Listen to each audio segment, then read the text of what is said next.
Everyone, welcome my another blog. আজকে চলো খিচুড়ি খাওয়া যাক। খিচুড়ি রান্না করার জন্য আমি পোলাও চাল আর 2 রকমের ডাল নিয়ে নিয়েছি আর 6 রকমের সবজি নিয়েছি। সবজিগুলোকে ভেজে নেব। আমি প্রথমে তিন রকমের সবজি ভেজেছি, বাকি 3 রকমের সবজি ভাজিনি, ওটা জাস্ট ভাতের জলের উপর দিয়ে দেব। আমি সবজি খিচুড়ি আর সবজি নিরামিষ তরকারি রান্না করব। অনেক দিন থেকে আমার এই নিরামিষ তরকারি আর সবজি খিচুড়ির উপর লোভ হয়েছে, বাট বৃষ্টি হইলে আমার রান্না করা হয় না, আর রান্না করার সময় হলে বৃষ্টি হয় না, এরকম হয়ে গেছে।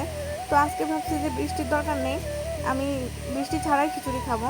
তো দেখো আমি কিন্তু কাঁচামরিচ, শুকনো মরিচ, তেজপাতা আর 5 ফোড়ন, আদা ছেঁচার ভিতর সম্বার দিয়ে চালটাকে ভালোভাবে ভেজে তারপরে গরম জল দিয়ে সবজিগুলো দিয়ে নিয়েছি। তারপরে আমি শেষ মুহূর্তে সামান্য একটু ধনেপাতা ছিটিয়ে দিয়েছি। এটা অপশনাল, না দিলে কোনো প্রবলেম নেই। আমার খিচুড়িটা অলমোস্ট রেডি।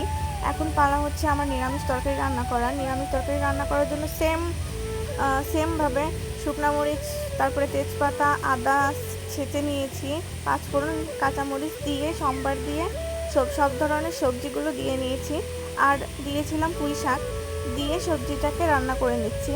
আমার খিচুড়িটা বেশি ভালো লাগছে, কারণ আমার সবজিটা সেরকম একটা ভালো লাগেনি। আমি নিজেই করতেছি, সবজিটা দেখে আমার নিজেরই কেমন লাগতেছে, বাট খিচুড়িটা অসাধারণ হয়েছে। তো নাও, তোমাদের সবাইকে সার্ভ করে দিচ্ছি, খেয়ে নাও।